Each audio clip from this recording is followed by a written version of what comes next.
The young man finally finished drawing his sword 10,000 times, but his enemy's killing move was already right in front of him. Unexpectedly, he drew his sword and struck with all his strength. A streak of sword light soared straight into the sky, even slashing at the heavens above. The powerful warriors in the air froze instantly, and everyone present was utterly shocked. It turned out that this so-called good-for-nothing, who had been mocked for 3 months, was actually a transmigrated person. The system had assigned him an absurd task, to draw his sword a full 10,000 times, with the reward being complete sword immortal cultivation.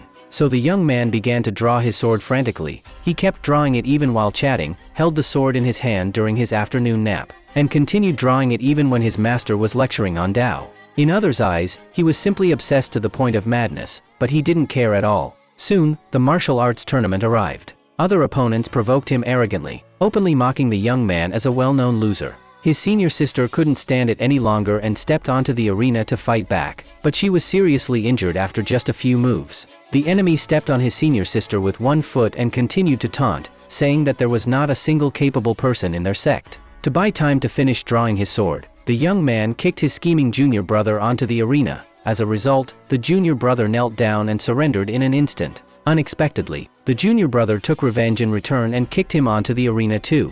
Everyone present shouted for him to surrender quickly, but the young man knew well, he was only a few dozen more sword draws away from completing the task. He dodged while drawing his sword frantically, moving around the arena non-stop. The enemy flew into a rage and decided to kill him with a ruthless move. At the critical moment, the system's notification sound suddenly rang out. The task of drawing the sword 10,000 times was completed, and the transmission of sword immortal cultivation was finished. However, the enemy's killing move was already closing in, and everyone thought he was doomed for sure. But to their surprise, he quickly drew his sword and swung it with all his might. A streak of sword light shot straight into the sky, and even the powerful warriors in the air couldn't move. Everyone present was dumbfounded. From now on, the structure of the immortal cultivation world would be completely changed.